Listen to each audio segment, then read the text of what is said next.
നമസ്തേ, രാജ്യം രാജ്യാന്തരത്തിലേക്ക് സ്വാഗതം. ഞാൻ ദൃശ്യ ഉത്തമൻ. പ്രധാന വാർത്തകൾ. ഗാസ മുനമ്പിൽ സമാധാന പ്രതീക്ഷ. യുദ്ധം അവസാനിപ്പിക്കാനുള്ള ശ്രമങ്ങൾ വിജയത്തിലേക്കെന്ന് സൂചന. വെടിനിർത്തൽ വ്യവസ്ഥകൾ ഹമാസിനും ഇസ്രയേലിനും കൈമാറി മധ്യസ്ഥരായ ഖത്തർ.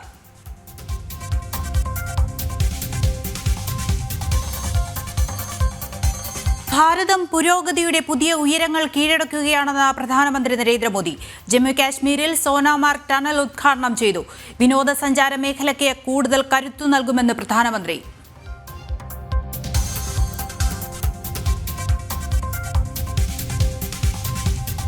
റഷ്യൻ കൂലിപ്പട്ടാളത്തിലകപ്പെട്ട തൃശൂർ സ്വദേശി മരിച്ചു. മരണം യുദ്ധമുഖത്ത് വെടിയേറ്റ. ബിനിൽ ബാബുവിന്റെ കുടുംബത്തെ വിവരമറിയിച്ച ഇന്ത്യൻ എംബസി.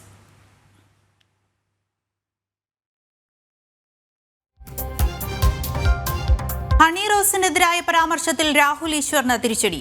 അറസ്റ്റ് തടയണമെന്ന രാഹുലിന്റെ ആവശ്യം അംഗീകരിക്കാതെ കോടതി. മുൻകൂർ ജാമ്യാപേക്ഷയിൽ പോലീസിന്റെ നിലപാട് തേടി.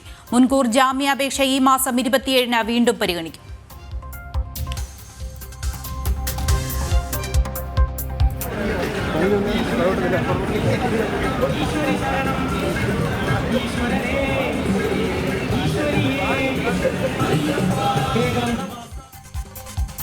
മകരജ്യോതി ദർശനത്തിനൊരുങ്ങി സന്നിധാനം. തിരുവാഭരണ ഘോഷയാത്ര രാത്രിയോടെ ലാഹയിലെത്തും. മകരവിളക്കിനുള്ള എല്ലാ ക്രമീകരണങ്ങളും പൂർത്തിയായതായി തിരുവിതാംകൂർ ദേവസ്വം. ശരണമന്ത്രമുഖരിതമായി സന്നിധാനം.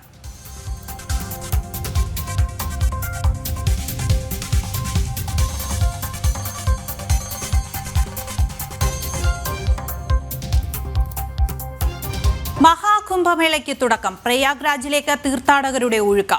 ആദ്യ ദിനത്തിൽ പുണ്യസ്നാനം ചെയ്ത 1 കോടിയിലധികം തീർത്ഥാടകർ. നമ്പർ 1 ഇങ്ങനെയുള്ളതുകൊണ്ടാണ് ഇതെല്ലാം ഭംഗിയായിട്ട് അച്ചടക്കത്തോട് നടക്കുന്നത്. ഇല്ലെങ്കിൽ ഇവിടെ ഉണ്ടല്ലോ ആളെ നമ്മളെ ഉന്തിയിട്ട് തട്ടും. അങ്ങേരെ വാസൽ കാല് തൊട്ട് തൊഴുത് നമസ്കരിക്കണം. തൃശൂർ പീച്ചി ഡാമിൽ വീണവരിൽ ഒരു പെൺകുട്ടി കൂടി മരിച്ചു. മരിച്ചത് പട്ടിക്കാട് സ്വദേശി ആൻ ഗ്രേസ്. 2 പെൺകുട്ടികളുടെ ആരോഗ്യനില ഗുരുതരമായി തുടരുന്നു.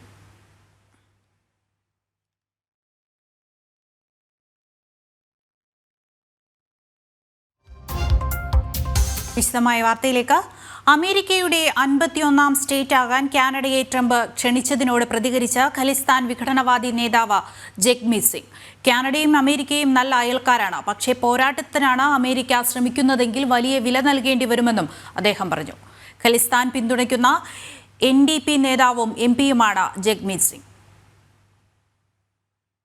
കാനഡയും അമേരിക്കയും തമ്മിൽ നല്ല സൗഹൃദമാണുള്ളത്. പോരാട്ടത്തിനാണ് ഒരുക്കമെങ്കിൽ വലിയ തിരിച്ചടി ഉണ്ടാകും എന്നാണ് ഖാലിസ്ഥാൻ പിന്തുണയ്ക്കുന്ന ന്യൂ ഡെമോക്രാറ്റിക് പാർട്ടി നേതാവ് ജഗ്മീത് സിംഗിന്റെ ഭീഷണി. ട്രംപിന്റെ 51ാമത് സ്റ്റേറ്റ് ആകാനുള്ള ആഹ്വാനത്തിന് മറുപടിയായാണ് NDP നേതാവിന്റെ ഭീഷണി. If Donald Trump thinks if you think you can pick a fight with us, there'll be a price to pay. I've committed that if Donald Trump imposes tariffs on us, we should respond with retaliatory tariffs in kind. I think that anyone running as Prime Minister should do the same. അമേരിക്കയുടെ 51ാമത് state ആകാൻ കാനഡയെ Trump ക്ഷണിച്ചിരുന്നു. അമേരിക്കയുടെ ഭാഗമായാൽ ആഭ്യന്തര സുരക്ഷയും മറ്റ് നികുതി ബാധ്യതകളും ഒഴിവാക്കാനാകുമെന്നാണ് Trump പറഞ്ഞത്. Canadian ഉൽപ്പന്നങ്ങൾക്ക് 25% അധിക ഇറക്കുമതി തീരുവ ചുമത്തുമെന്ന് ട്രംപ് നിലപാട് അറിയിച്ചിരുന്നു. ഇക്കാര്യത്തെ തുടർന്നുണ്ടായ അഭിപ്രായ വ്യത്യാസമാണ് കാനഡയിൽ ധനമന്ത്രി രാജിവെക്കാൻ കാരണം. ട്രംപ് കാനഡയെ അമേരിക്കയുടെ ഭാഗമാകാൻ ക്ഷണിച്ചതും ഈ സാഹചര്യത്തിലാണ്. ഇന്റർനാഷണൽ ഡെസ്ക്, ജനം. ഇസ്രയേൽ ഹമാസ് വെടിനിർത്തൽ ചർച്ചകളിൽ നിർണായക പുരോഗതി. അമേരിക്കയുടെയും ഖത്തറിന്റെയും മധ്യസ്ഥതയിൽ നടന്ന ചർച്ചകളിൽ വെടിനിർത്തൽ ധാരണയായെന്ന് റിപ്പോർട്ട്. വെടിനിർത്തൽ സംബന്ധിച്ച കരട് രേഖ ഹമാസിനും ഇസ്രയേലിനും കൈമാറിയെന്നാണ് വിവരം. ഹമാസ് ഇസ്രായേൽ വെടിനിർത്തൽ ചർച്ചകൾ ഏറെ നാളായി ചർച്ചയായതിന് പിന്നാലെയാണ് ഖത്തറിന്റെ നേതൃത്വത്തിൽ നടത്തിയ ചർച്ചകൾ നിർണായക പുരോഗതി കൈവരിച്ചത്. ഇസ്രായേൽ രഹസ്യാന്വേഷണ സംഘടനയായ മൊസാദിന്റെ തലവൻ അടക്കമുള്ളവരുമായി ഖത്തറും അമേരിക്കയും നടത്തിയ ചർച്ചയിലാണ് നിർണായക പുരോഗതി. കരട് രേഖയ്ക്ക് മേൽ ഇരു രാജ്യങ്ങളുടെയും അന്തിമ തീരുമാനങ്ങൾ കൂടി കൂട്ടിച്ചേർത്താകും വെടിനിർത്തൽ കരാർ യാഥാർത്ഥ്യമാവുക. അമേരിക്കൻ പ്രസിഡന്റ് ജോ ബൈഡൻ പടിയിറങ്ങുന്നതിന് മുന്നേ തന്നെ ഹമാസ് ഇസ്രായേൽ വെടിനിർത്തൽ യാഥാർത്ഥ്യമാക്കണമെന്ന നിർദ്ദേശം നേരത്തെ ഉണ്ടായിരുന്നു. ഇതിന്റെ ഭാഗമായുള്ള ചർച്ചയാണ് ഇപ്പോൾ കരട് രേഖയിലേക്ക് എത്തി നിൽക്കുന്നത്. വെടിനിർത്തൽ കരാർ എത്രയും വേഗത്തിൽ പ്രാബല്യത്തിലായാൽ ഘട്ടം ഘട്ടമായാകും സൈന്യത്തെ പിൻവലിക്കൽ നടപ്പിലാക്കുക. ഇതിനൊപ്പം തന്നെ ബന്ദികളുടെ കൈമാറ്റവും നടക്കും. ഇന്റർനാഷണൽ ഡെസ്ക്, ജനം. അവസാന നിമിഷത്തെ സാങ്കേതിക പ്രശ്നങ്ങളെ തുടർന്ന് Blue Origin New Glenn rocket വിക്ഷേപണം നിർത്തിവെച്ചു. ഫ്ലോറിഡയിലെ കേപ്പ് കാനവറിൽ ഇന്ന് രാവിലെയാണ് വിക്ഷേപണം നിശ്ചയിച്ചിരുന്നത്. ഇലോൺ മസ്കിന്റെ സ്പേസ് എക്സുമായി മത്സരിക്കാനുള്ള ശ്രമത്തിന് വിക്ഷേപണം നിർത്തിവെച്ചത് തിരിച്ചടിയായതാണ് വിലയിരുത്തൽ. ശതകോടീശ്വരൻ ജെഫ് ബെസോസിന്റെ ബഹിരാകാശ ദൗത്യമായ ബ്ലൂ ഒറിജിൻ റോക്കറ്റിന്റെ വിക്ഷേപണം മാറ്റിവെച്ചു. പരിശോധനയിൽ കണ്ടെത്തിയ സാങ്കേതിക പ്രശ്നങ്ങളാണ് വിക്ഷേപണം മാറ്റാൻ കാരണമായത്. ഉപഗ്രഹങ്ങളെ ഭ്രമണപഥത്തിലേക്ക് അയക്കാൻ രൂപകൽപ്പന ചെയ്ത ആദ്യത്തെ ബ്ലൂ ഒറിജിൻ റോക്കറ്റാണ് ന്യൂ ഗ്ലെൻ. 30 നിലകളാണ് റോക്കറ്റിന്റെ ഉയരം. ഉപഗ്രഹ മേഖലയിൽ എലോൺ മസ്കിന്റെ സ്പേസ് എക്സുമായി മത്സരിക്കാനുള്ള ശ്രമത്തിന് വിക്ഷേപണം നിർത്തിവെച്ചത് തിരിച്ചടിയായതായാണ് വിലയിരുത്തൽ. റോക്കറ്റിന്റെ 2ാം ഘട്ടം ഭ്രമണപഥത്തിൽ തുടരുന്നതിനോടൊപ്പം ഭാവിയിലെ പുനരുപയോഗത്തിനായി റോക്കറ്റിന്റെ ഭാഗം തിരിച്ച് ഭൂമിയിൽ ഇറക്കാനും കമ്പനി ഉദ്ദേശിച്ചിരുന്നു. അടുത്ത വിക്ഷേപണം എന്നാണെന്നതിനെക്കുറിച്ചുള്ള വിവരങ്ങൾ കമ്പനി പുറത്തുവിട്ടിട്ടില്ല. അതിനിടെ ഉപഗ്രഹങ്ങളെയും വഹിച്ചുള്ള സ്പേസ് എക്സ് ഫാൽക്കൺ 9 റോക്കറ്റ് വിക്ഷേപണം ബുധനാഴ്ച നടക്കും. സയൻസ് ഡെസ്ക്, ജനം. ഹിന്ദുവിരുദ്ധ കലാപത്തിന്റെ അന്വേഷണം അട്ടിമറിച്ച ബംഗ്ലാദേശ് അന്വേഷണ ഏജൻസികൾ. ന്യൂനപക്ഷങ്ങൾക്കെതിരെ നടന്നത് രാഷ്ട്രീയ പ്രേരിത അതിക്രമമെന്ന പോലീസ് റിപ്പോർട്ട്. ന്യൂനപക്ഷങ്ങൾക്കെതിരെയുണ്ടായത് വംശീയ അതിക്രമമാണെന്ന് ഇടക്കാല സർക്കാരിന്റെ നേതാവ് മുഹമ്മദ് യൂനസ് നേരത്തെ പ്രതികരിച്ചിരുന്നു. ഷെയ്ഖ് ഹസീന സർക്കാരിനെതിരെയുണ്ടായ പ്രതിഷേധത്തിന്റെ മറവിൽ നടന്ന അതിക്രൂരമായ ഹിന്ദുവിരുദ്ധ കലാപത്തിന്റെ അന്വേഷണം അട്ടിമറിക്കുകയാണ് ബംഗ്ലാദേശിലെ പോലീസും സുരക്ഷാ ഏജൻസികളും. ഹിന്ദു, പാഴ്സി, ക്രിസ്ത്യൻ ഉൾപ്പെടെ ന്യൂനപക്ഷങ്ങളെ തിരഞ്ഞുപിടിച്ചാക്രമിച്ച് ആരാധനാലയങ്ങൾ തകർത്ത സംഭവങ്ങൾ പോലും രാഷ്ട്രീയ പ്രേരിത അതിക്രമമെന്ന രീതിയിലാണ് പോലീസ് റിപ്പോർട്ട് നൽകിയത്. കലാപം ആളിക്കത്തിയ ഓഗസ്റ്റ് മാസത്തിൽ രജിസ്റ്റർ ചെയ്ത 1415 കേസുകളിൽ 98.4% രാഷ്ട്രീയ പ്രേരിതമാണെന്നും വംശീയ അതിക്രമങ്ങൾ നടന്നിട്ടില്ലെന്നുമാണ് അന്വേഷണ ഏജൻസികളുടെ റിപ്പോർട്ട്. എന്നാൽ അധികാരത്തിലേറുമ്പോൾ ഇടക്കാല സർക്കാരിന്റെ നേതാവ് മുഹമ്മദ് യൂനസ് തന്നെ ന്യൂനപക്ഷങ്ങൾക്കെതിരെ നടന്ന വംശീയ അതിക്രമം വേദനിപ്പിക്കുന്നതാണെന്നും അത് അവസാനിപ്പിക്കണമെന്നും പ്രതികരിച്ചിരുന്നു. സർക്കാരിന്റെ തൊഴിൽ സംവരണത്തിനെതിരെ വിദ്യാർത്ഥികൾ ആരംഭിച്ച പ്രതിഷേധമാണ് പിന്നീട് ജമാഅത്തെ ഇസ്ലാമിയും അതിന്റെ വിദ്യാർത്ഥി സംഘടനയായ ഇസ്ലാമി ഛാത്ര ശിബിരം ഏറ്റെടുത്ത് ബംഗ്ലാദേശിൽ 100 കണക്കിന് ആളുകളെ കൊലപ്പെടുത്തിയ കലാപമായി മാറിയത്. ജനം, ഡൽഹി. ബംഗളൂരുവിൽ പശുക്കളുടെ അകിട് മുറിച്ചുമാറ്റിയ സംഭവത്തിൽ ഒരാൾ പിടിയിൽ. 30 വയസ്സുകാരനായ ഷെയ്ഖ് നാസറിനാണ് പിടിയിലായത്. മദ്യപിച്ച് ലക്കുകെട്ടാണ് ഇയാൾ പശുക്കളോട് ക്രൂരത കാണിച്ചതെന്ന് പോലീസ് പറഞ്ഞു. പ്രതിയെ റിമാൻഡ് ചെയ്ത് ജുഡീഷ്യൽ കസ്റ്റഡിയിൽ വിട്ടു. ബംഗളൂരു നഗരത്തെ നടുക്കി കഴിഞ്ഞ ദിവസമായിരുന്നു പശുക്കളോടുള്ള ക്രൂരത പുറം ലോകം അറിഞ്ഞത്. ചാമരാജ്പേട്ട് സ്വദേശി കർണന്റെ 3 പശുക്കളുടെ അകിടാണ് അറുത്തത്. സംഭവത്തിൽ 30-കാരനായ ഷെയ്ഖ് നസീർ പിടിയിലായി. മദ്യപിച്ച് ലക്കുകെട്ടാണ് ഇയാൾ പശുക്കളോട് കണ്ണില്ലാ ക്രൂരത ചെയ്തതെന്നാണ് പോലീസ് പറയുന്നത്. ചാമരാജ്പേട്ടിൽ പ്ലാസ്റ്റിക് ബാഗുകളും വസ്ത്രങ്ങളും നിർമ്മിക്കുന്ന കടയിലെ തൊഴിലാളിയാണ് ഷെയ്ഖ് നസീർ. പശുക്കളുടെ ബഹളം കേട്ട് കർണനും കുടുംബവും എത്തിയപ്പോഴാണ് രക്തത്തിൽ കുളിച്ചു നിൽക്കുന്ന പശുക്കളെ കണ്ടത്. സംഭവത്തിൽ പ്രതിഷേധിച്ച് BJP രംഗത്തെത്തിയിരുന്നു. നടപടി സ്വീകരിച്ചില്ലെങ്കിൽ പ്രതിഷേധം ശക്തമാക്കുമെന്ന് BJP നേതാക്കൾ വ്യക്തമാക്കി. തുടർന്ന് നടത്തിയ അന്വേഷണത്തിലാണ് പ്രതിയെ പോലീസ് പിടികൂടിയത്. ഇയാളെ റിമാൻഡ് ചെയ്ത് ജുഡീഷ്യൽ കസ്റ്റഡിയിൽ വിട്ടതായി പോലീസ് പറഞ്ഞു. സംഭവം ജിഹാദി മനോഭാവമാണ് പ്രകടമാക്കുന്നതെന്ന് BJP തുറന്നടിച്ചു. ന്യൂസ് ഡെസ്ക്, ജനം. ഭാരതം പുരോഗതിയുടെ പുതിയ ഉയരങ്ങൾ കീഴടക്കുകയാണെന്ന് പ്രധാനമന്ത്രി നരേന്ദ്രമോദി. ജമ്മു കാശ്മീരിൽ സോനാമാർഗ് ടണൽ ഉദ്ഘാടനം ചെയ്ത് സംസാരിക്കുകയായിരുന്നു അദ്ദേഹം. പ്രതികൂല കാലാവസ്ഥയിൽ ഗതാഗതം പൂർണ്ണമായും തടസ്സപ്പെടുന്ന ശ്രീനഗർ ലഡാക്ക് പാതയിൽ സോനാമാർഗ് ടണൽ യാഥാർത്ഥ്യമായത് സുരക്ഷാ വിനോദസഞ്ചാര മേഖലകൾക്ക് കൂടുതൽ കരുത്തു നൽകുമെന്നും പ്രധാനമന്ത്രി പറഞ്ഞു. മഞ്ഞുവീഴ്ചയുൾപ്പെടെ പ്രതികൂല കാലാവസ്ഥയിൽ ദിവസങ്ങളോളം ഗതാഗതം തടസ്സപ്പെടുന്ന ശ്രീനഗർ ലഡാക്ക് പാതയിലാണ് 2700 കോടി രൂപ ചെലവിൽ സോനാമാർഗ് ടണൽ നിർമ്മിച്ചത്. ഇസഡ്മോർ ടണൽ എന്നും അറിയപ്പെടുന്ന പാത തുറക്കുന്നതോടെ ശ്രീനഗറിനും കാർഗിലിനുമിടയിൽ എല്ലാ കാലാവസ്ഥയിലും ഗതാഗതം സാധ്യമാകും. ടണലിന്റെ ഉദ്ഘാടനം നിർവഹിച്ച പ്രധാനമന്ത്രി നരേന്ദ്രമോദി തുറന്ന ജീപ്പിൽ തുരങ്കത്തിലൂടെ സഞ്ചരിച്ചു. നിർമ്മാണ തൊഴിലാളികളുമായും അദ്ദേഹം കൂടിക്കാഴ്ച നടത്തി. സോനാമാർഗ് ടണൽ പൊതുജനങ്ങളുടെ സഞ്ചാരത്തിനൊപ്പം സുരക്ഷ, വാണിജ്യ, വ്യവസായം, വിനോദസഞ്ചാര മേഖലകൾക്ക് കരുത്തു പകരുന്നതാണെന്നും പൊതുസമ്മേളനത്തിൽ പ്രധാനമന്ത്രി പറഞ്ഞു. ഭാരതം പുരോഗതിയുടെ പുതിയ ഉയരങ്ങൾ കീഴടക്കി വികസിത രാജ്യമാകാനുള്ള യാത്രയിലാണ്. രാജ്യത്തെ ഓരോ കുടുംബത്തിലും അടിസ്ഥാന സൗകര്യം ഉറപ്പാക്കുമെന്നും നൽകുന്ന വാഗ്ദാനങ്ങൾ മോദി സർക്കാർ പാലിക്കുമെന്നും അദ്ദേഹം പറഞ്ഞു. यही तो नया जम्मू कश्मीर है। मैं आप सभी को इस टनल के लिए और डेवलपमेंट के इस नए दौर के लिए भी तहे दिल से बधाई देता। साथियों, आज भारत तरक्की की नई बुलंदी की तरफ बढ़ चला है। हर देशवासी 2047 तक भारत को डेवलप्ड नेशन बनाने में जुटा है। ജമ്മു കശ്മീർ ഇന്ന് ഭീകരവാദത്തിന്റെ പേരിലല്ല മറിച്ച് വിനോദസഞ്ചാരത്തിന്റെ പേരിൽ അറിയപ്പെട്ടു തുടങ്ങിയെന്ന് ലഫ്റ്റനന്റ് ഗവർണർ മനോജ് സിൻഹ ചടങ്ങിൽ പറഞ്ഞു. വികസിത ഭാരതത്തിന് അടിസ്ഥാന സൗകര്യ വികസനം അനിവാര്യമാണെന്നും റെക്കോർഡ് വേഗതയിലാണ് രാജ്യത്ത് റോഡ് നിർമ്മാണങ്ങൾ പൂർത്തിയാക്കുന്നതെന്നും കേന്ദ്രമന്ത്രി നിതിൻ ഗഡ്കരി വ്യക്തമാക്കി. മുഖ്യമന്ത്രി ഒമർ അബ്ദുള്ള, കേന്ദ്രമന്ത്രി ജിതേന്ദ്ര സിംഗ് തുടങ്ങിയവരും ചടങ്ങിൽ പങ്കെടുത്തു. ജനം, ഡൽഹി. ബംഗ്ലാദേശ് നയതന്ത്ര പ്രതിനിധിയെ വിളിച്ചു വരുത്തി India. Bangladesh deputy high commissioner Noorul ഇസ്ലാമിനെയാണ് വിദേശകാര്യ മന്ത്രാലയം വിളിച്ചു വരുത്തിയത്. ഇന്നലെ ധാക്കയിൽ ഇന്ത്യൻ ഹൈക്കമ്മീഷണർ പ്രണോയ് ശർമ്മയെ ബംഗ്ലാദേശ് സർക്കാർ വിളിച്ചു വരുത്തിയിരുന്നു. ഇതിനു പിറകെയാണ് വിദേശകാര്യ മന്ത്രാലയത്തിന്റെ നടപടി. പശ്ചിമ ബംഗാളിൽ മാൾഡ അതിർത്തിയിൽ ബംഗ്ലാദേശിൽ നിന്നുള്ള മയക്കുമരുന്ന് സംഘത്തിന് നേരെ BSF വെടിയുതിർത്തിരുന്നു. ഉത്തർപ്രദേശിലെ പ്രയാഗ്രാജിൽ മഹാകുംഭമേളയ്ക്ക് തുടക്കമായി. രാവിലെ മുതൽ ഭക്തസഹസ്രങ്ങളാണ് ത്രിവേണി സംഗമ ഭൂമിയിലേക്ക് എത്തുന്നത്. ഇന്നു മുതൽ 45 ദിവസം നീണ്ടു നിൽക്കുന്ന തീർത്ഥാടന കാലയളവിൽ 45 കോടിയിലധികം ഭക്തർ കുംഭമേള നഗരിയിലേക്ക് എത്തും. പൗർണമി സ്നാനത്തോടെ മഹാകുംഭമേളയ്ക്ക് തുടക്കമായി. ഉത്തർപ്രദേശ് സർക്കാർ പുറത്തുവിട്ട കണക്കുകൾ പ്രകാരം ഉച്ചവരെ 60 ലക്ഷത്തിലധികം ജനങ്ങൾ ത്രിവേണി സംഗമ ഭൂമിയിലെത്തി സ്നാനകർമ്മങ്ങൾ നിർവഹിച്ചു.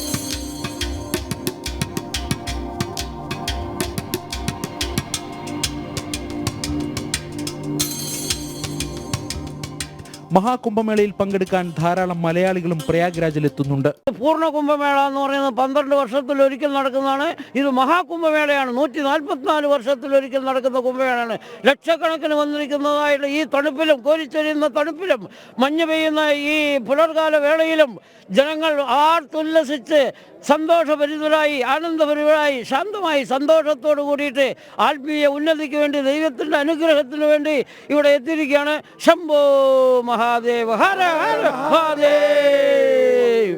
ഭക്തർക്കായി മികച്ച സൗകര്യങ്ങളാണ് ഉത്തർപ്രദേശ് സർക്കാർ കുംഭമേള നഗരിയിൽ ഒരുക്കിയിട്ടുള്ളത്. ശബരിമലയിൽ വരുന്ന ജനങ്ങളുടെ 10 ഇരട്ടി 100 ഇരട്ടിയാണ് ഇവിടെ വന്നുകൊണ്ടിരിക്കുന്നത് ഒറ്റ ദിവസം. അപ്പോൾ അതും ഇതും വെച്ച് താരതമ്യപ്പെടുത്തുമ്പോൾ അവിടെ കുടിക്കാൻ വെള്ളമില്ലാതെ മയങ്ങി വീഴുന്ന അവസ്ഥ, അല്ലെങ്കിൽ ഒരു ടോയ്ലറ്റിൻ്റെ സൗകര്യമില്ലായ്മ, അങ്ങ് അനേകം അസൗകര്യങ്ങൾ അവിടെ പേപ്പറിലും മറ്റു മാധ്യമങ്ങളിൽ കൂടിയും നമ്മൾക്ക് മനസ്സിലാക്കാൻ സാധിക്കും. ഇവിടെ അങ്ങനെയല്ല. ഇവിടെ എല്ലാവർക്കും എല്ലാവിധ സൗകര്യങ്ങളും കൊടുത്തുകൊണ്ടാണ് ഈ UP സർക്കാർ ഇതിനുള്ളതായിട്ടുള്ള ശ്രമത്തിൽ ഏർപ്പെട്ടിരിക്കുന്നത്, അതിനുള്ള പരിപൂർണതയിലേക്ക് എത്തിക്കൊണ്ടിരിക്കുന്നത്. ആർക്കും ആരോടും ഒരു പരാതിയില്ലാത്ത അവസ്ഥയാണ്. എല്ലാവർക്കും ഒരു സന്തോഷമായിരിക്കുന്ന, ആനന്ദമായിരിക്കുന്ന, സച്ചിദാനന്ദമായിരിക്കുന്ന ഒരവസ്ഥയിലേക്കാണ് എല്ലാവരുടെ മുഖത്തും നമുക്ക് കാണുവാൻ സാധിക്കുന്നത്. മകരസംക്രാന്തി ദിനമായ നാളെ ഷാഹി സ്നാൻ എന്ന രാജകീയ സ്നാന മുഹൂർത്തമാണ്. പുലർച്ചെ മുതൽ സന്യാസി ശ്രേഷ്ഠന്മാർ ത്രിവേണി സംഗമത്തിൽ സ്നാനം നടത്തും. ഫെബ്രുവരി 26 ശിവരാത്രി ദിനത്തിൽ മഹാകുംഭമേളയ്ക്ക് കൊടിയിറങ്ങും. ജനം, പ്രയാഗ്രാജ്. മഹാകുംഭമേളയിൽ മലയാളി സാന്നിധ്യവും. കേരളത്തിലെ വിവിധ ജില്ലകളിൽ നിന്നാണ് ഭക്തർ പ്രയാഗ്രാജിലെത്തുന്നത്. 144 വർഷത്തിനൊടുവിലെത്തിയ മഹാകുംഭമേളയെ ഭക്തിപൂർവ്വം നെഞ്ചിലേറ്റുകയാണ് മലയാളികൾ. എവിടെ നിന്ന് വരുന്നു? കോഴിക്കോട്, എറണാകുളം, ബാംഗ്ലൂർ, പറവൂർ. കുംഭമേളയ്ക്ക് വേണ്ടി മാത്രം വന്നതാണ്. എന്താണ് കുംഭമേളയുടെ സവിശേഷത കേട്ടറിഞ്ഞ് ആദ്യമായി വന്നതാണ്? ഇവിടെ ആദ്യമായിട്ടാണ് വന്നേക്കണത്. പക്ഷെ ഒരുപാട് കേട്ടിട്ടുണ്ട് ഇതിനെക്കുറിച്ച്, അതുകൊണ്ട് വന്നതാണ്. 144 വർഷങ്ങൾക്ക് ശേഷമാണ് മഹാകുംഭമേള ഉണ്ടാവുന്നത്. അർദ്ധ കുംഭമേള 6 years, 12 years പൂർണ്ണ കുംഭമേള 12 വർഷം കൂടിയിട്ട് 144 വർഷം കൊണ്ടിട്ടാണ് മഹാകുംഭമേള വരുന്നത്. അപ്പോൾ അതുകൊണ്ടാണ് ഞങ്ങൾ എല്ലാവരും വന്നത്. ഇത് ഞങ്ങൾ ജീവിതത്തിൽ ഒരിക്കൽ നടക്കുന്ന കാര്യം. അതെ, ഇപ്പം നടക്കാൻ പോകുന്ന കാര്യം. ഇനി വേറൊരു മനുഷ്യത്തിൽ വേറെ ജന്മം കിട്ടിയാലും വരാനാകില്ല. കാരണം 144 വർഷം ഒരാൾ ജീവിക്കൂല. അതുകൊണ്ട് ഞങ്ങൾക്ക് അത്രയും തൃപ്തിയായിട്ട് പോയി വരണമെന്ന് വിചാരിച്ച് 10-ാം തീയതി വന്ന അവിടെ.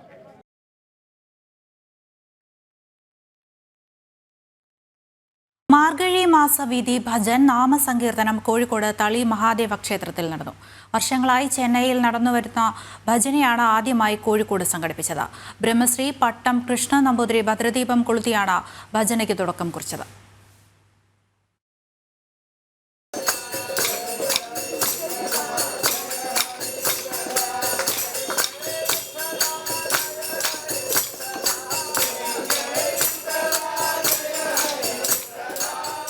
വർഷങ്ങളായി ചെന്നൈയിൽ നടന്നുവരുന്ന മാർഗഴി മാസ വീതി ഭജൻ നാമസങ്കീർത്തനം ആദ്യമായാണ് കോഴിക്കോട് നടന്നത്.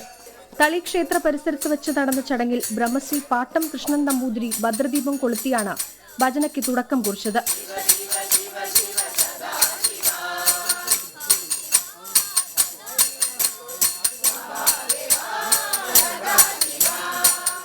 കണക്കുകൂട്ടാണ്ട് 700 കൊല്ലം മുമ്പ് തമിഴ്നാട്ടിൽ ഉണ്ടായിരുന്ന ഒരു സമ്പ്രദായ ഭജനയാണിത്. അത് തമിഴ്നാട്ടിൽ പ്രത്യേകിച്ച് കപാലേശ്വര ക്ഷേത്രത്തിന് മുന്നിലാണ് തുടങ്ങിയത്. വിഷ്ണുദേവാനന്ദ പറഞ്ഞ ഒരു കൃഷ്ണ ഭക്തനാണ് തുടങ്ങിയത്. സൂര്യൻ ഉദിച്ചു കഴിഞ്ഞ് ഏതാണ്ട് 3/4 മണിക്കൂറിനുള്ളിൽ ഈ ഭജന തുടങ്ങുന്നതാണ് നിയമമുള്ളത്. പക്ഷേ തെരുവുകളിലാണ് ഈ ഭജന നടത്തുക. മാർഗഴി മാസ വീതി ഭജൻ നാമസങ്കീർത്തനത്തിന്റെ ഭാഗമായി ക്ഷേത്രത്തിന് മുൻവശത്ത് ഭക്തർ ചേർന്ന് കോലാട്ടവും സംഘടിപ്പിച്ചു. തളിക്ഷേത്ര ചുറ്റുമതിലിന് പുറത്തും തളിക്കുളത്തിന് ചുറ്റുമായി നടന്ന ഭജന പ്രദക്ഷിണത്തിൽ നിരവധി ഭക്തരാണ് പങ്കെടുത്തത്. ജനം, കോഴിക്കോട്. മലയാളികളുടെ വിദേശ പഠന സ്വപ്നത്തിന് കൂടുതൽ കരുത്തേകുകയാണ് സാൽവേ മരിയ. വിദേശ സർവകലാശാലകളിൽ പഠിക്കാൻ താൽപ്പര്യപ്പെടുന്ന വിദ്യാർത്ഥികൾക്ക് ഗുണമേന്മയുള്ള സ്ഥാപനം കണ്ടെത്താൻ സഹായിക്കുന്നതിനാലാണ് സാൽവേ മരിയ സ്റ്റഡി എബ്രോഡ് പ്രാധാന്യം നൽകുന്നത്. ഇതേസമയം ചലച്ചിത്ര താരങ്ങളായ ജയറാം, കാളിദാസ് ജയറാം എന്നിവരെ സാൽവേ മരിയ ബ്രാൻഡ് അംബാസിഡർമാരായി നിയമിച്ചു. എല്ലാ അക്രഡിറ്റേഷനുകളുമുള്ള വിദേശ സർവകലാശാലകളുമായും സ്ഥാപനങ്ങളുമായും മാത്രമേ സാൽവേ മരിയ സഹകരിക്കാറുള്ളൂ എന്നും എണ്ണത്തിലുപരി ഗുണത്തിനാണ് മുൻഗണനയെന്നും സാൽവേ മരിയ അധികൃതർ വ്യക്തമാക്കുമ്പോൾ വിദ്യാർത്ഥികൾക്കിടയിൽ സാൽവേ മരിയയുടെ സ്ഥാനം അരക്കെട്ടുറപ്പിക്കുകയാണ്. 2007 ആരംഭിച്ച ICEF അംഗീകാരമുള്ള സാൽവേ മരിയയ്ക്ക് കേരളത്തിലെമ്പാടുമായി 19 ശാഖകളും 200ഓളം ജീവനക്കാരുമുണ്ട്. 2025 പുതിയ മാർക്കറ്റിംഗ് സ്ട്രാറ്റജിയിലൂടെ കൂടുതൽ വളർച്ച കൈവരിക്കുന്നതിന്റെ ഭാഗമായി സാൽവേ മരിയ ജയറാം, കാളിദാസ് ജയറാം എന്നിവരെ ബ്രാൻഡ് അംബാസിഡർമാരായി നിയമിച്ചു.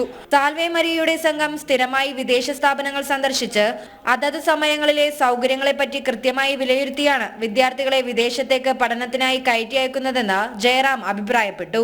ഏകദേശം 17 വർഷത്തോളമായിട്ട് കേരളത്തിൽ നിന്നും ഒരുപാട് കുട്ടികളെ വിദേശ രാജ്യങ്ങളിലേക്ക് അയക്കുകയും വളരെ സത്യസന്ധമായിട്ട് അവർക്ക് എല്ലാവർക്കും 100% ഫീഡ്ബാക്കോടുകൂടി എനിക്ക് അവർ റെക്കമെൻഡ് ചെയ്ത ഒന്നായിരുന്നു സാൽവേ മരിയ. കേരളത്തിലെ ഓരോ മാതാപിതാക്കളുടെയും ഒരു ഡ്രീമാണ്, സ്വപ്നമാണ് മക്കളെ വിദേശത്തേക്ക് അയച്ച് പഠിപ്പിക്കുക എന്ന് പറയുന്നത്. അത് അവരതിനു വേണ്ടിയിട്ടുള്ള പണം കണ്ടെത്തുന്നത് ഒരുപാട് കഷ്ടപ്പാടുകളിലൂടെയാണ്. അത് സത്യസന്ധമായി ചെയ്യുന്ന ഒരു ഗ്രൂപ്പിന്റെ കൂടെ ഒന്ന് അസോസിയേറ്റ് ചെയ്യാൻ കഴിയുന്നത് എന്നെ സംബന്ധിച്ചിടത്തോളം, കാളിയെ സംബന്ധിച്ചിടത്തോളം വളരെ ഒരു പ്രസ്റ്റീജായിട്ട് എന്ന് വിചാരിക്കുന്നു. ഇനി അവരുടെ അങ്ങോട്ടുള്ള എല്ലാ പ്രവർത്തനങ്ങളും വളരെ ഭംഗിയായിട്ട്. മറ്റ് ആനുകൂല്യങ്ങൾ ലഭ്യമാക്കുന്നതിനൊപ്പം വിവിധ അന്താരാഷ്ട്ര സർവകലാശാലകളുടെ അംഗീകൃത പങ്കാളികളായതിനാൽ വിദ്യാർത്ഥികൾക്ക് അവരുടെ സംശയങ്ങൾ പരിഹരിക്കുന്നതിന് അതത് സ്ഥാപനങ്ങളുടെ പ്രതിനിധികളുമായും നേരിട്ട് സംസാരിക്കാനുള്ള അവസരവും സാൽവേ മരിയയിലൂടെ സാധ്യമാകുന്നതായി സാൽവേ മരിയ ഇന്റർനാഷണൽ സ്ഥാപകനും സിഇഒയുമായ ബോബി സെബാസ്റ്റ്യൻ വ്യക്തമാക്കി. ജനം, കൊച്ചി. സുഗതകുമാരിയുടെ നവതി ആഘോഷത്തോടനുബന്ധിച്ച് പരിസ്ഥിതി പ്രവർത്തകനായ ശ്രീമൻ നാരായണ സുഗത നവതി പുരസ്കാരം. 5 ലക്ഷം രൂപയും ഫലകവും പ്രശസ്തി പത്രവും അടങ്ങുന്നതാണ് പുരസ്കാരം. Doctor MV Pillai, doctor G Shankar, doctor MG Shashibhushan, Ranjith Karthikeyan, N Balagopal എന്നിവരടങ്ങുന്ന സമിതിയാണ് പുരസ്കാരം നിർണയിച്ചത്. ജനുവരി 22-ന് ആറന്മുളയിൽ നടക്കുന്ന സുഗതകുമാരി നവതി ആഘോഷങ്ങളുടെ സമാപന ചടങ്ങിൽ ബംഗാൾ ഗവർണർ CV ആനന്ദബോസ് പുരസ്കാരം സമ്മാനിക്കും. കേന്ദ്രമന്ത്രി രാജ്നാഥ് സിംഗ് സമ്മേളനം ഉദ്ഘാടനം ചെയ്യും. സമസ്തയിലെ ഭിന്നത പരിഹരിക്കാൻ ഊർജിത ശ്രമം. ലീഗ് വിരുദ്ധർ പാണക്കാട് സാദിഖ് അലി ശിഹാബ് തങ്ങൾ, PK കുഞ്ഞാലിക്കുട്ടി തുടങ്ങിയവരുമായി കൂടിക്കാഴ്ച നടത്തി. ചർച്ചകൾ ഇനിയും തുടരുമെന്ന് നേതാക്കൾ പറഞ്ഞു. കഴിഞ്ഞ കുറച്ചു കാലങ്ങളായി സമസ്തയ്ക്കുള്ളിൽ കടുത്ത ഭിന്നത നിലനിൽക്കുന്നുണ്ട്. സമസ്തയിലെ ലീഗ് അനുകൂലികളും ലീഗ് വിരുദ്ധരും തമ്മിലാണ് എതിർപ്പ്. ഇത് പരിഹരിക്കാൻ നേതാക്കൾ പലവട്ടം ചർച്ച നടത്തിയെങ്കിലും പരാജയപ്പെട്ടു. ഒടുവിൽ സംഘടനാ വിരുദ്ധ പ്രവർത്തനത്തിന് ഉമർ ഫൈസി മുക്കം, ഹമീദ് ഫൈസി അമ്പലക്കടവ് തുടങ്ങിയവർക്കെതിരെ നടപടി വേണമെന്നാവശ്യപ്പെട്ട് സമസ്തയുടെ അധ്യക്ഷന് ലീഗ് അനുകൂലികൾ കത്ത് നൽകിയിരുന്നു. ഇതിനിടെയായിരുന്നു ഇന്ന് ലീഗ് വിരുദ്ധർ പാണക്കാട്ടെത്തി സാദിഖ് അലി ശിഹാബ് തങ്ങളുമായി കൂടിക്കാഴ്ച നടത്തിയത്. ഇതിന്റെ നിജസ്ഥിതി തങ്ങൾക്ക് ബോധ്യപ്പെടുത്താനാവാത്തത് കൊണ്ട് വലിയ പ്രയാസവും സങ്കടവും ഞങ്ങൾക്കുണ്ടായിരുന്നു. നേർക്കുനേരെ കാര്യങ്ങൾക്ക് വിശദമായി ബോധ്യപ്പെടുത്തി തങ്ങൾക്കും അത് ഉൾക്കൊള്ളാൻ സാധിച്ചപ്പോൾ നല്ലൊരു അന്തരീക്ഷം സൃഷ്ടിക്കപ്പെട്ടു. ആ നിലയിൽ ഞങ്ങൾ സന്തോഷം ഇന്ന് പിരിഞ്ഞു. തുടർന്ന് തീർത്തും വ്യക്തിപരമായ കാര്യങ്ങൾ പരിഹരിക്കലായിരുന്നു ഇന്നത്തെ സിറ്റിംഗിന്റെ ലക്ഷ്യം. തുടർന്ന് ബാക്കി വൈകാതെ തൊട്ടടുത്ത ദിവസം തന്നെ കൂടുതൽ സംഘടനാപരമായ വിഷയങ്ങൾ കൂടി ചർച്ച ചെയ്യുന്നതിനായി ഡേറ്റ് നിശ്ചയിച്ചിട്ടുണ്ട്. ചർച്ചകൾ തുടരുമെന്നും നേതാക്കൾ പറയുന്നു. അതേസമയം സമസ്തയിലെ ലീഗിനെ അനുകൂലിക്കുന്നവർക്ക് ഇപ്പോഴും ലീഗ് വിരുദ്ധരുടെ നിലപാടുകളിൽ എതിർപ്പുണ്ട്. പരസ്യമായി തന്നെ പലതവണ അവർ ഇക്കാര്യം വെളിപ്പെടുത്തിയതാണ്. അതിനാൽ സമസ്തയിൽ നിലനിൽക്കുന്ന ഭിന്നത പരിഹരിക്കുക നേതാക്കൾക്ക് എളുപ്പമാകില്ല. ശിവദാസ് കന്മനം, ജനം, മലപ്പുറം. നിലമ്പൂർ MLA PV അൻവർ രാജിവെച്ചു. നാടകീയ നീക്കങ്ങൾക്കൊടുവിൽ ഇന്ന് രാവിലെ നിയമസഭയിലെത്തി സ്പീക്കർക്ക് രാജിക്കത്ത് കൈമാറി. ഇനിയുള്ള കാലം പിണറായി സത്തിനുള്ള അന്ത്യത്തിനു വേണ്ടിയെന്ന് രാജിക്ക് ശേഷം PV അൻവർ പറഞ്ഞു. ഇനിയുള്ള കാലം തൃണമൂൽ കുടക്കീഴിൽ. ഏറെ രാഷ്ട്രീയ വിവാദങ്ങൾക്ക് വഴിവെച്ച വിവാദ പ്രസ്താവനകൾ നടത്തിയ നിലമ്പൂർ മുൻ MLA PV അൻവർ ബംഗാൾ തുരുത്തിലേക്ക് അഭയം പ്രാപിക്കുകയാണ്.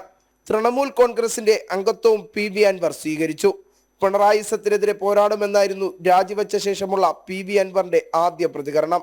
പല വിവിധ രാഷ്ട്രീയ പാർട്ടികളിൽ നിന്ന് തെറ്റിപ്പിരിഞ്ഞു നിൽക്കുന്നവരുണ്ട്, അവജ്ഞ അനുഭവിച്ചു നിൽക്കുന്നവരുണ്ട്. പിണറായി സത്തിനെതിരെ നിലപാട് സ്വീകരിക്കാത്തതിന്റെ പേരിൽ പാർട്ടിക്കുള്ളിൽ മൗനികളായി നിൽക്കുന്ന ആയിരക്കണക്കിന് സഖാക്കളുണ്ട്. ഇവരെ മുഴുവൻ കൂട്ടി യോജിപ്പിക്കുന്ന ഒരു രാഷ്ട്രീയ പ്രവർത്തനം ഇവിടെ ഉണ്ടാകും. ആ രാഷ്ട്രീയ പ്രവർത്തനം ശക്തമായി മുന്നോട്ട് കൊണ്ടുപോകും. പിണറായി സത്തിനെതിരെ താൻ ആദ്യം ശബ്ദമുയർത്തിയപ്പോൾ CPM-ലെ ഉന്നതർ തനിക്ക് പിന്തുണ നൽകിയ നേതാക്കളുടെ പേര് പറയാതെ അൻവർ അവിടെയും സസ്പെൻസ് നിലനിർത്തി. കഴിഞ്ഞ 5 മാസമായി പിണറായി ഗവൺമെന്റിനെതിരെ, പിണറായി സത്തിനെതിരെ എനിക്ക് പിന്തുണ നൽകിയ പൊതുസമൂഹത്തോടും നന്ദി അറിയിക്കുകയാണ്. അതോടൊപ്പം രണ്ടാമതായി 2016-ലും 2021-ലും നിലമ്പൂർ നിയോജക മണ്ഡലത്തിൽ നിന്ന് എന്നെ വോട്ട് ചെയ്ത് വിജയിപ്പിച്ച് എല്ലാ ഘട്ടങ്ങളിലും എന്നോടൊപ്പം നിന്ന നിലമ്പൂരിലെ ജനങ്ങൾക്കും വോട്ടർമാർക്കും നിയമസഭയിൽ ആദ്യമായി എത്തിച്ചേരാൻ എനിക്ക് പിന്തുണ നൽകിയ ഇടതുപക്ഷ ജനാധിപത്യ മുന്നണിയുടെ നേതാക്കൾക്കും പ്രവർത്തകർക്കും അവരോടുള്ള നന്ദിയും അറിയിക്കുകയാണ്. കോൺഗ്രസിനെയും VD സതീഷിനെയും പൂർണ്ണമായും വാഴ്ത്തിപ്പാടിയ അൻവർ സഭയിൽ പ്രതിപക്ഷ നേതാവിനെതിരെ ഉയർത്തിയ ആരോപണങ്ങൾക്ക് നിരുപാധികം ക്ഷമ പറഞ്ഞു. ഇവിടുത്തെ കോൺഗ്രസ് ലീഡർഷിപ്പിന്റെ മുമ്പിൽ, പ്രത്യേകിച്ച് പ്രതിപക്ഷ നേതാവിന്റെ മുമ്പിൽ എന്നെ ഏറ്റവും വലിയൊരു ശത്രുവാക്കാനുള്ള ഒരു ഗൂഢമായ ആലോചന അതിന്റെ പിന്നിൽ അന്ന് ഉണ്ടായിരുന്നോ എന്ന് എനിക്കറിയില്ല. എന്തായാലും സംഭവിച്ചത് അങ്ങനെയാണ്. അപ്പം എന്നെ സംബന്ധിച്ചിട്ട് എനിക്ക് കേരളത്തിലെ 3.5 കോടി ജനങ്ങളോട് ഈ വിഷയത്തിൽ പറയാനുള്ള ഒരു കാര്യം എന്ന് പറയുന്നത്, ഈ വിഷയത്തിൽ അദ്ദേഹത്തിനുണ്ടായ മാനഹാനിക്ക് ഞാൻ കേരള സമൂഹത്തോട് മാപ്പ് ചോദിക്കുകയാണ്, ആത്മാർത്ഥമായി മാപ്പ് ചോദിക്കുകയാണ്. ബഹുമാനപ്പെട്ട പ്രതിപക്ഷ നേതാവിനും അദ്ദേഹത്തിന്റെ കുടുംബത്തിനും അദ്ദേഹത്തിന്റെ ബന്ധുക്കൾക്കും അദ്ദേഹത്തെ സ്നേഹിക്കുന്നവർക്കുമുണ്ടായ വിഷമത്തിൽ അവരോട് മാപ്പ് ചോദിക്കുകയാണ്. ബഹുമാനപ്പെട്ട പ്രതിപക്ഷ നേതാവ് ഇതിന്റെ വസ്തുതകൾ മനസ്സിലാക്കി ഇത് ഉൾക്കൊള്ളണമെന്നും എൻ്റെ മാപ്പപേക്ഷ സ്വീകരിക്കണമെന്ന് അദ്ദേഹത്തോട് സ്നേഹപൂർവ്വം അഭ്യർത്ഥിക്കുകയാണ്. UDF-ലേക്ക് അടുക്കാൻ ഒരുങ്ങുമ്പോഴും KPCC അംഗം ആര്യാടൻ ഷൗക്കത്തിനോടുള്ള അനിഷ്ടം തുറന്നു കാട്ടാനും അൻവർ മടിച്ചില്ല. മുഖ്യമന്ത്രിയെയും കുടുംബത്തെയും പൊളിറ്റിക്കൽ സെക്രട്ടറിയും എല്ലാം വിമർശിച്ചുകൊണ്ട് പിണറായിയുടെ മുൻ വിശ്വസ്തൻ പടിയിറങ്ങുമ്പോൾ ഇനി എന്തെന്നതാണ് രാഷ്ട്രീയ കേരളം ഉറ്റുനോക്കുന്നത്. ജനം, തിരുവനന്തപുരം. രാജ്യം രാജ്യാന്തരം പൂർണ്ണമാവുന്നു. നമസ്തേ.